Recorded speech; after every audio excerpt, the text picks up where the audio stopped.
शुरू में मैंने सोचा ये एक मिरेकल है, एक सेकंड चांस, लेकिन फिर मैं दोबारा मरा और फिर हर बार मेरा बॉडी उस दर्द को याद रखता था, भले ही दुनिया रीसेट हो जाती। धीरे धीरे मेरा डर बदलकर रेज बन गया।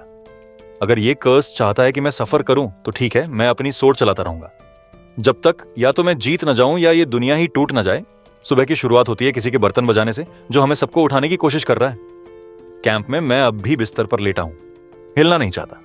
तभी एक लड़का चिल्लाता है कि उसकी बूट के अंदर कोई बग है। वो आवाज मुझे झटका देकर जगा देती है। मेरा नाम इनक्रेड है और ये लोग मेरे स्क्वाड मेंबर हैं। मुसीबतें खड़ी करने के बाद मुझे बैटलफील्ड पर इस पोजीशन में डिमोट कर दिया गया।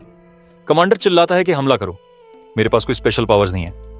मैं यहां तक सिर्फ एंडलेस ट्रेनिंग की वजह से पहुंचा हूं। मैं एक वार को ब्लॉक करता हूं और किक से काउंटर करता हूं, लेकिन तभी एक और सोल्जर मुझ पर टूट पड़ता है और मेरे चेहरे पर मुक्के बरसाने लगता है। अचानक उसका सिर मेरे एक एले की तलवार से कट जाता है। सच तो यह है कि मुझ में कोई टैलेंट नहीं है। मैं अपनी सोर्ड कसकर पकड़ता हूं और आगे दौड़ पड़ता हूं। खुद से कहता हूं कि मेरा ड्रीम बहुत दूर है। तभी एक तीर मेरे पास से निकलता है और मेरे बगल वाले सोल्जर को मार देता है। मैं ये सोचकर राहत महसूस करता हूं कि वो मैं नहीं था, लेकिन आगे देखता हूं तो एक आदमी पहले से ही मुझ पर टूट पड़ रहा है। मैं अपनी सोर्ड और कसकर पकड़ता हूं नाइट बनने के इरादे से, लेकिन उसकी तलवार सीधे मेरे सीने में घुस जाती है। मेरा ड्रीम तो पहले ही टूट चुका था। जख्म से खून बहता है और मैं घुटनों पर गिर जाता हूं। मेरी कॉन्शियसनेस धीरे धीरे फेड हो रही है। मैंने कभी नहीं सोचा था कि मेरी मौत इतनी पैथेटिक होगी। अंधेरा फैलता है और मुझे आग जलने की आवाज सुनाई देती है। मैं अपनी भारी पलकों को जबरदस्ती खोलता हूं। मेरी नजर धुंधली है और सब कुछ लहरों जैसा डोलता हुआ दिखता है। बर्तनों की आवाज फिर से शुरू हो जाती है। मैं आंखें खोलता हूं और वही आदमी अपनी बूट में बग देखकर परेशान हो रहा है। मैं सोचता हूं क्या ये डेजा व्यू है। मैं फिर से बैटलफील्ड में हूं। मैं समय पर मुड़ता हूं और देखता हूं कि तलवार मेरी ओर बढ़ रही है। मेरी गर्दन में वार होता है और ये मेरी दूसरी मौत है। फिर ये बार बार होता है। चौथी बार भी वही सोल्जर मुझे मार गिराता है। मैं फिर से बर्तनों की आवाज पर जागता हूं। मैं अपनी गर्दन छूता हूं, ये पक्का करने के लिए कि वो अब भी सही है। मुझे फिर बैटल में भेजा जाता है और वहां वही सोल्जर है जो मुझे मारता रहा है। वो झपटता है और मैं इस नर्क से भाग नहीं सकता। वो मंजर बार बार दोहराता है। एक बार फिर वो मेरी ओर बढ़ता है। अब तक मैंने ये लम्हा 17 बार देखा है।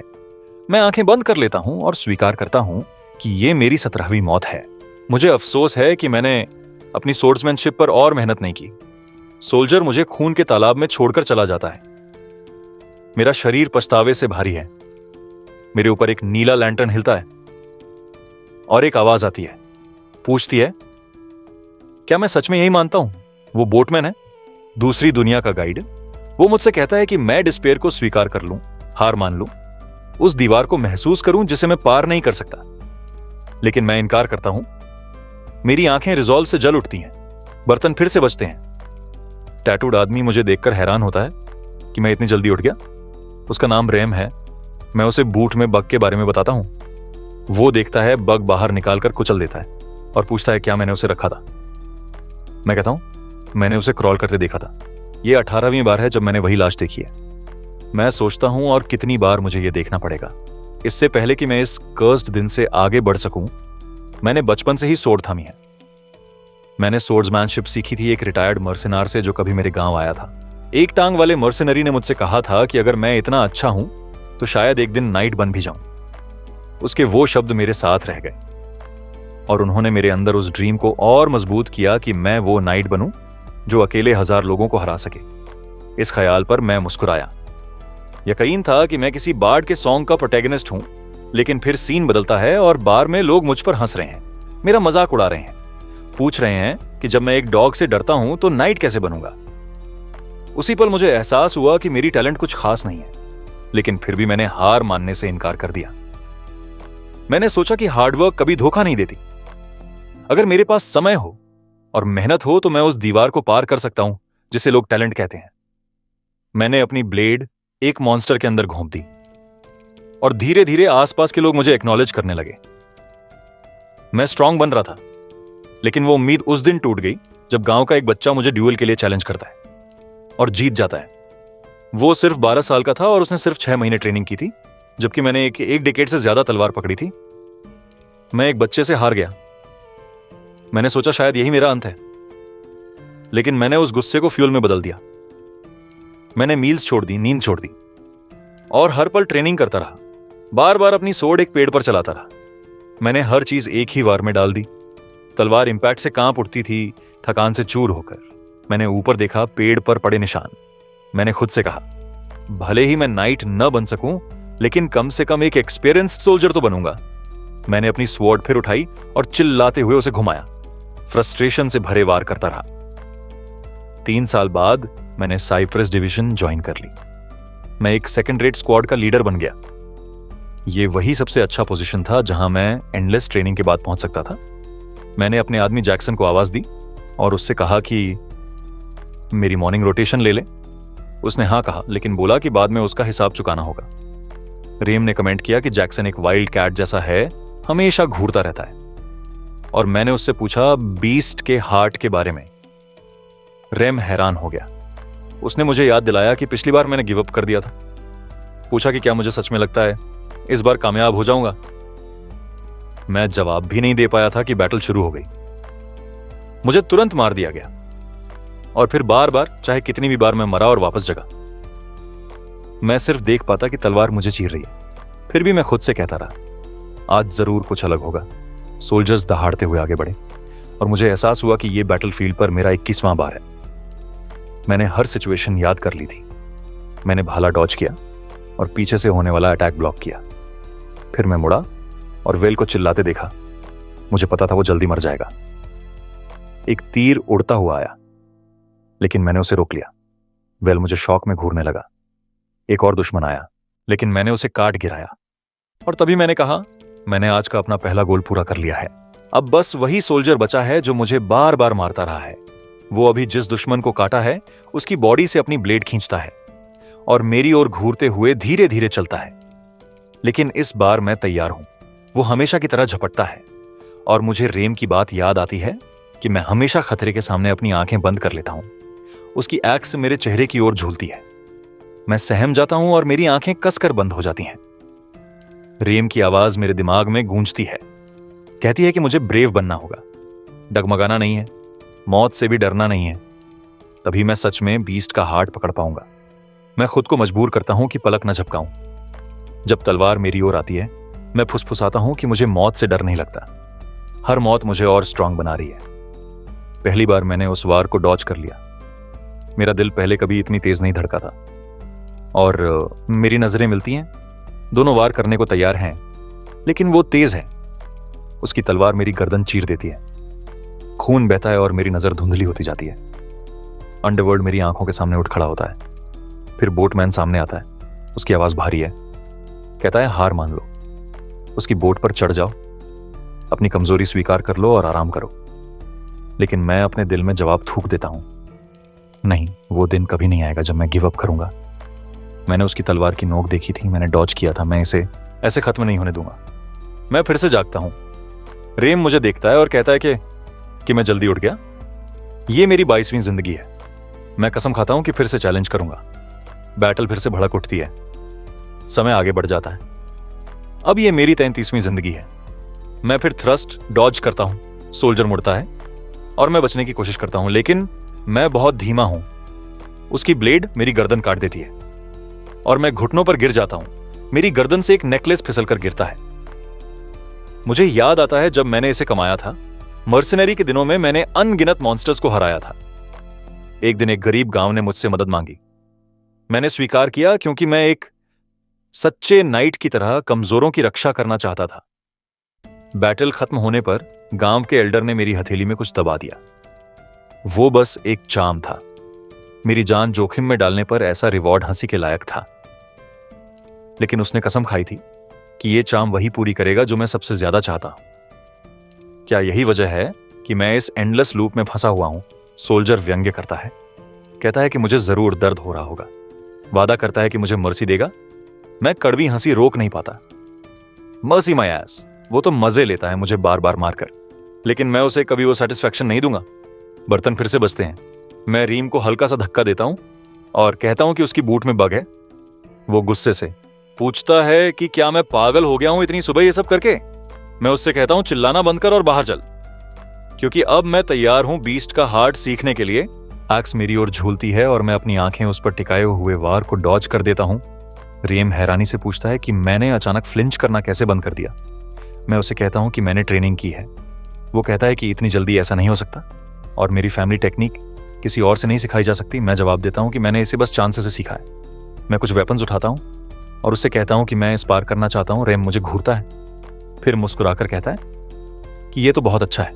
वो मुझ पर वार करता है और मैं बच जाता हूं। ये सिलसिला चलता रहता है और वो पूछता है कि मैं कब तक डॉज करता रहूंगा, जबकि वो चार्ज करता है। मैं एक और स्ट्राइक डॉज करता हूं और कहता हूं कि मेरी असली सोर्ड टेक्निक बस वोलन मर्सनरी सोर्ड टेक्निक है, जिसे लोग पेटी ट्रिक कहते हैं। मैं अपना बैलेंस खोने लगता हूं और रेम मुझ पर झपटता है। मैं संभलता हूं और उसके लीप के लिए तैयार हो जाता हूं। वो नोटिस करता है और उसी सोल्जर की तरह थ्रस्ट करता है जो मुझे बार बार मारता है, लेकिन रेम मेरी ब्लेड मेरे हाथ से गिरा देता है। तलवार जमीन पर फिसल जाती है और एक पल के लिए मैं उस कमीने सोल्जर के स्टैब की नकल करता हूं। मेरा बॉडी उस मोशन को याद रखता है। रेम कहता है कि इससे मुझे खून बहना चाहिए था और मानता है कि अब तक जो मूव्स मैंने दिखाए हैं उनमें से ये स्टैब काफी अच्छा था। वो मुझे इसे बेहतर करने के टिप्स देने की कोशिश करता है।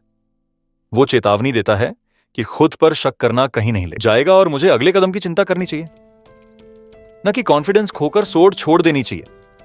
उसकी बातें उलझी हुई हैं, लेकिन मैं समझ जाता हूं उस स्टैब और सोल्जर के स्टैब में फर्क सिर्फ मेरा कॉन्फिडेंस था। सोल्जर मुझे फिर मार देता है, कहते हुए कि वो मुझे मर्सी देगा जैसे ही वो स्टैब करता है।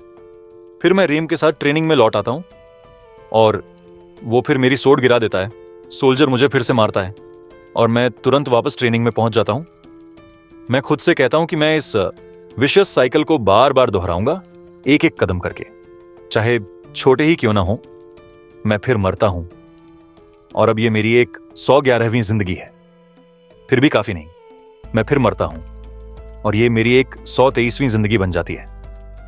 तलवार एक बार फिर मेरी गर्दन चीर देती है। अगली जिंदगी में मैं रेम पर चिल्लाते हुए वार करता हूं और आखिरकार उसकी एक्स को पीछे धकेल देता हूं, उसी थ्रस्ट से जिसने हमेशा मुझे मारा है। रेम पूछता है कि क्या मैं पागल हो गया हूं। मैं देखता हूं मेरा हाथ खून से बह रहा है। वो इशारा करता है कि मेरा हाथ गश कर रहा है और पूछता है कि मैं पागलों की तरह हंस क्यों रहा हूं। मुझे सिर्फ एक्साइटमेंट महसूस होती है क्योंकि मैंने आखिरकार वो स्टैब मास्टर कर लिया। मैं वापस बैटलफील्ड पे हूं।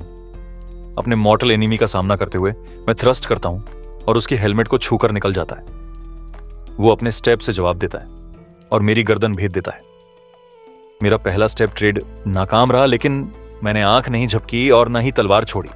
मैं जमीन पर गिरता हूं, लेकिन तलवार अब भी मेरे हाथ में है। वो अपना पैर मेरे सीने पर रखता है और मुझे तड़पते हुए देखकर मुस्कुराता है। वो फिर वही लाइन दोहराता है कि वो मुझे मर्सी देगा। मैं जोर से कहता हूं कि कल मैं उसे मार दूंगा, कल। वो हंसता है और कहता है कि मरे हुए लोगों के लिए कोई कल नहीं होता। रेम के जूते से निकला बग भागने की कोशिश करता है, लेकिन मैं उसे कुचल देता हूं और कहता हूं कि मैंने देखा था, ये अंदर उड़कर गया था।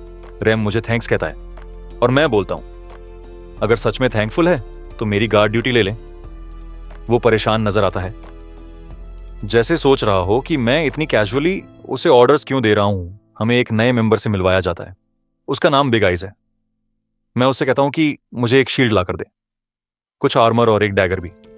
मैं बाद में पैसे दूंगा। वो हैरान होता है, लेकिन मान जाता है और कहता है कि वो मुझ पर ट्रस्ट सिर्फ इसलिए कर रहा है क्योंकि मैं उसका बॉस हूं। रेम पूछता है कि क्या मैं पहले कभी इतना पुशी रहा हूं। जैक्सन कहता है कि हम हमेशा अपने काम उस पर डाल देते थे और स्क्वाड के और भी मेंबर्स सामने आते हैं। रेम मुझे लगातार देखता रहता है और कहता है कि मैं अजीब तरह से एक्ट कर रहा हूं क्योंकि मैं यूजुअली इतना टेंस कभी नहीं होता। मैं वापस पेड़ पे प्रैक्टिस करने लौटता हूं। हर थ्रस्ट मुझे उन अनगिनत मौतों की याद दिलाता है जिन्हें मैंने एंड्योर किया है। मैंने हर बार दर्द महसूस किया है और सोचता हूं अगर मैं लाखों बार कोशिश करने के बाद भी जीत न सका तो क्या होगा। क्या मैं इस लूप से कभी बाहर निकल पाऊंगा?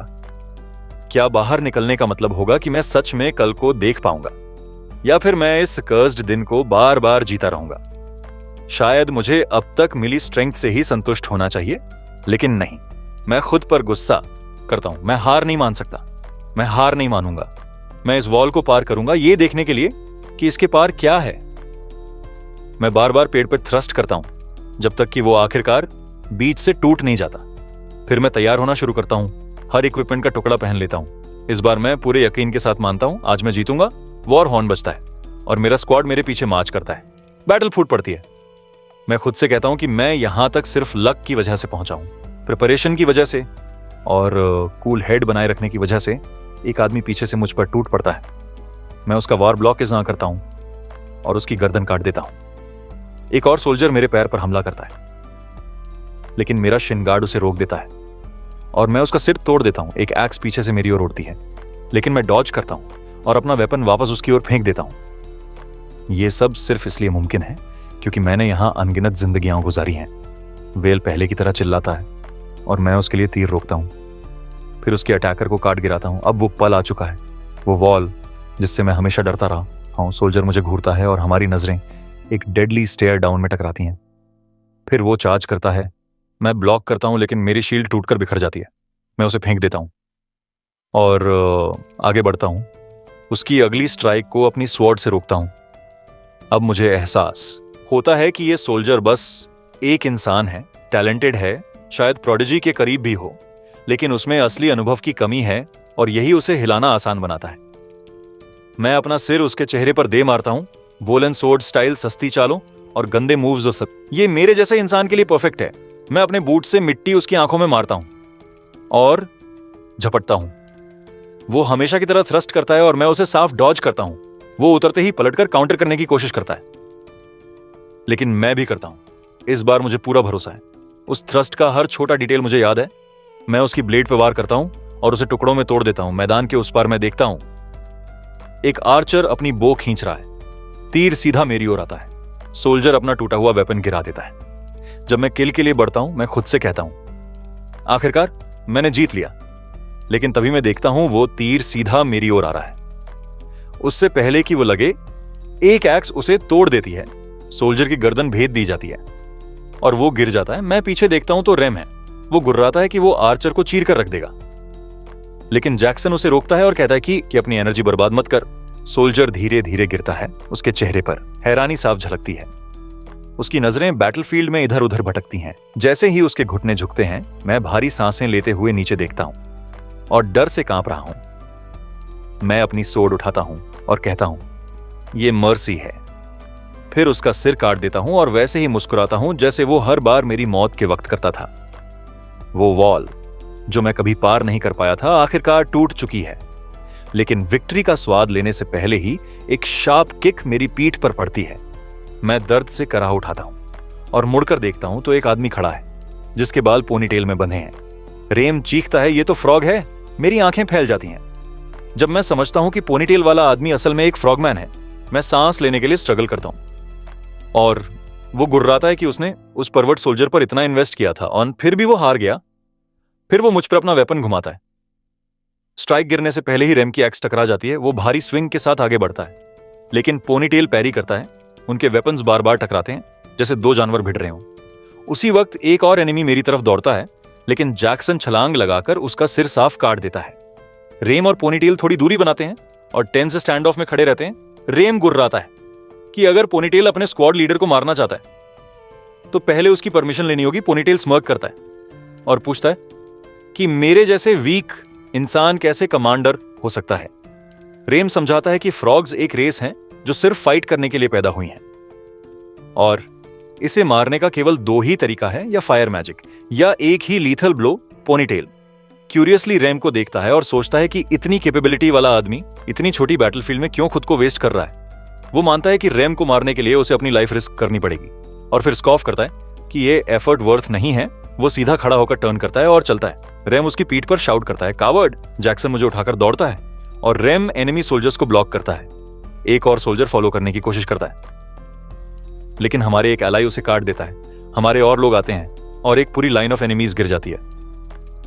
मेरी विजन ब्लर हो जाती है और मैं रिट्रीट का ऑर्डर सुनता हूं। मैं अपनी आंखें बंद करता हूं और पीछे हटता हूं। जब मैं फिर से खोलता हूं तो मैं अंडरवर्ल्ड में हूं।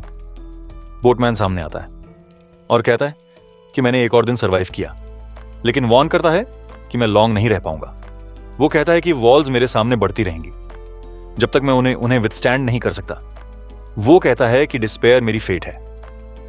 मैं खुद को उठाता हूं और उस मैसिव वॉल को घूरता हूं और कहता हूं कि वॉल्स सिर्फ ओवरकम करने के लिए होती हैं। बोटमैन फेंटली स्माइल करता है और कहता है कि वो उस दिन का इंतजार कर रहा है जब मेरी आंखें ग्रीड और एम्बिशन से भरी फाइनली अपनी लाइट खो देंगी। मैं इन्फर्मरी टेंट में बैंडेज जुटता हूं। रेम कहता है कि मैं 2 दिन से अनकॉन्शियस था और उसने मुझे फ्रॉग से बचाया। मैं कंफ्यूज होकर ब्लिंक करता हूं और अमेज्ड हूं कि मैं सरवाइव कर गया। वो पूछता है कि क्या मुझे याद है कि उसने मुझे अपनी बेस्टेस्ट फ्रेंड कहा था। मैं अपना सिर हिलाता हूं और कहता हूं कि मैंने कभी नहीं कहा कि हम फ्रेंड्स हैं। मैं उसे नोबल हंटर कहता हूं। वो जल्दी से अपना हाथ मेरे मुंह पर रखता है और टेंट को स्कैन करता है ताकि कोई ना सुने। वो मुझे स्कोल्ड करता है कि मैं दूसरों के सीक्रेट्स चिल्लाकर नहीं बता सकता। मैं टीज करता हूं और कहता हूं कि मुझे लगा हम बेस्ट फ्रेंड्स हैं, लेकिन सच में मैं महसूस करता हूं कि कुछ और ज्यादा इंपॉर्टेंट है। मैंने आखिरकार उस कर्स्ड डे को पार कर लिया है। बिग आइज खुद का इंट्रोडक्शन प्रॉपर्ली करता है और बताता है कि उसका रियल नेम क्रेज है। मुझे उसकी गियर की कीमत का 3 गुना देना होगा। मैं पूछता हूं कि वो बैटल में कहां था, क्योंकि मैंने उसे कभी नहीं देखा। वो ग्रीन करता है और कहता है कि वो मुझे डिस्काउंट देगा और सिर्फ डबल चार्ज करेगा। जैक्सन टेंट में आता है। मैं पूछता हूं कि उसका मुझसे क्या बिजनेस है। बिना कुछ बोले वो मुझे एक स्मॉल जार फेंकता है और कहता है कि इसे सुबह और शाम अप्लाई करना है। मैं चौंक कर उसे देखता हूं क्योंकि जैक्सन कभी पर्सनल चीजें शेयर नहीं करता, फिर भी उसने ये मुझे दे दिया। हम जानते हैं कि लंबे मंक का नाम ओडॉन है। वो रोते हुए प्रार्थना कर रहा है। मैं उससे कहता हूं कि मैं अभी भी जिंदा हूं और उसे बस जाना चाहिए। उस रात मैं सोचने लगता हूं कि सब लोग शिफ्ट क्यों ले रहे हैं। क्या वो सच में मेरी इतनी चिंता कर रहे हैं भी? तभी एक और मेंबर अंदर आता है। वो रगना है। मुझे देखकर हैरान होता है और तुरंत चला जाता है। मैं सांस छोड़ते हुए कहता हूं कि वो बिल्कुल भी मेरी फिक्र करने वालों में से नहीं है। वो हमेशा केयर फ्री रहता है। हमारे अलावा इन्फर्मरी में 2 और सोल्जर्स हैं। एक प्लेटून कमांडर जो हमेशा मुझसे लड़ाई करता रहता है और दूसरा एक अजीब सा सोल्जर है जिसे मैं जानता तक नहीं। वो बस खाली आंखों से घूरता रहता है। मैं सोचता हूं कि वो यहां क्यों पड़ा है। अचानक बाहर कदमों की आहट गूंजती है। एक लंबे बालों वाली एल्फ औरत टेंट में आती है। वो पूछती है कि 444वीं स्क्वाड का कमांडर कौन है। मैं एक पल के लिए कंफ्यूज हो जाता हूं। दूसरा प्लाटून कमांडर उसे फेरी कह देता है। वो उससे पूछती है कि वो किस ग्रुप से है। वो अपना परिचय देता है, vengeance, 3rd platoon commander of 2nd company. वो उसे डांटते हुए कहती है कि क्या उसकी कंपनी ने उसे दूसरों की रेस पर ऐसे बोलना सिखाया है। वो झट से माफी मांग लेता है। मैं आगे बढ़कर कहता हूं कि मैं हूं कमांडर जिसे वो ढूंढ रही है। वो कहती है कि उसने सुना है मैं अपनी मुश्किल स्क्वाड को अच्छे से संभाल रहा हूं और मेरे योगदान का इंतजार है। मैं दंग रह जाता हूं कि वो इतनी दूर सिर्फ ये कहने आई थी। जाते जाते वो चुप रहने वाले जवान सोल्जर से उसका नाम पूछती है। वो कहता है क्रैंग। लेकिन जिस तरह से वो नाम लेता है मुझे शक होता है कि उसने झूठ बोला है। उसका रवैया भी बहुत खराब है। मुझे लगने लगता है कि वो शायद कोई नोबल है। कमांडर उसे एक आखिरी नजर डालकर बाहर चली जाती है। मैं सोचता रह जाता हूं कि असल में हो क्या रहा है। कुछ देर बाद जब मेरे शरीर का ज्यादातर दर्द चला जाता है तो मैं सोचता हूं कि ट्रेनिंग करने चला जाऊं। वेंजेंस मुझे बाहर निकलते देख पूछता है कहां जा रहा हूं। मैं कहता हूं ट्रेनिंग एरिया। वो मुझे इडियट कहता है मैं बस टफ बनने का नाटक कर रहा हूं, जबकि हकीकत में मैं लोएस्ट रैंकिंग सोल्जर हूं। नोबल आदमी चुप रहता है। मैं चलता रहता हूं। मैं खुद से कहता हूं कि मुझे पिछले बैटल को रिकॉल करना होगा। जब मैं छोटा था मैंने इस स्किल को सीखने के लिए बहुत पैसे खर्च किए थे। मैं अपने आखिरी अटैक के बारे में सोचता हूं। अगर वो फेल हो जाता तो सिर्फ एक मूव पर निर्भर रहना अच्छा नहीं। मैं सोचता हूं कि रेम का हर स्ट्राइक लीथल क्यों होता है। अचानक नोबल बोल पड़ता है। कहता है कि मैं बहुत मेहनत कर रहा हूं। मैं चौंक जाता हूं। वो कहता है उसे खुद नहीं पता वो क्या कर रहा है, बस ये कि बैरक्स में उसके हाथ ट्विच करते रहते हैं और अब वो खोया रहता है। मैं कहता हूं कि मैं अपनी ग्रिप ट्रेन कर रहा था और बैटल रिकॉल कर रहा था। वो पूछता है कि मैं ऐसा करने की जरूरत क्यों महसूस करता हूं। मैं कहता हूं ताकि मैं मारा ना जाऊं। फिर वो पूछता है कि क्या मैं सिर्फ जिंदा रहने से ही कुछ बन जाऊंगा। मैं हिचकिचाता हूं। लोग हमेशा मेरे सपने पर हंसते हैं, लेकिन इस बार मैं ऊपर देखता हूं, सोड उठाता हूं और जोर से कहता हूं कि मैं नाइट बनना चाहता हूं। वो हैरान रह जाता है। पहली बार किसी ने मेरे सपने पर हंसी नहीं उड़ाई। वो कहता है कि उसे अचानक कुछ याद आ गया जो वो भूल गया था, कुछ जो उसे करना था। फिर वो चलता बनता है और कहता है कि अगर मैं कभी नाइट बना तो उसका नाम याद रखना। कैंप पर लौटते ही एक बार्ड सोल्जर्स के लिए म्यूजिक बजा रहा है। सब साइप्रस की बातें कर रहे हैं। बैटलफील्ड का हीरो वेंजेंस सुबह के राशंस पर बड़बड़ा रहा है, कह रहा है कि क्या वो हमें कुछ खिलाने का इरादा भी रखते हैं। मैं ट्रेनिंग छोड़कर बस इधर उधर टहलने लगता हूं। जैक्सन मुझसे पूछता है कि मेरी चोट कैसी है। मैं उसे शुक्रिया कहता हूं और कहता हूं कि दवा ने बहुत काम किया। वो बस कहता है, अगर सच में शुक्रिया अदा करना है तो जल्दी वापस नाइट बनकर आना। नोबल मुझे गुड नाइट कहता है और मैं जवाब देता हूं, वेंजेंस को कोई परवाह नहीं। मैं सोचता हूं कि ये दिन तो बेकार ही बीता, लेकिन तभी बार्ड की आवाज फिर से सुनाई देती है। मैं रुकता हूं, क्या मैंने उसे सुबह भी नहीं सुना था? वेंजेंस फिर से रेशंस की शिकायत करता है और अचानक मुझे एहसास होता है मैं जम जाता हूं। नहीं, ये सच नहीं हो सकता। मैं बिस्तर से उछल पड़ता हूं। जैक्सन फिर आता है, मुझसे छोटों के बारे में पूछता है और वही एग्जैक्ट जवाब देता है जैसा पहले दिया था। मेरी आंखें चौड़ी हो जाती हैं। अब मुझे यकीन हो जाता है मैं फिर से लूप में फंस चुका हूं।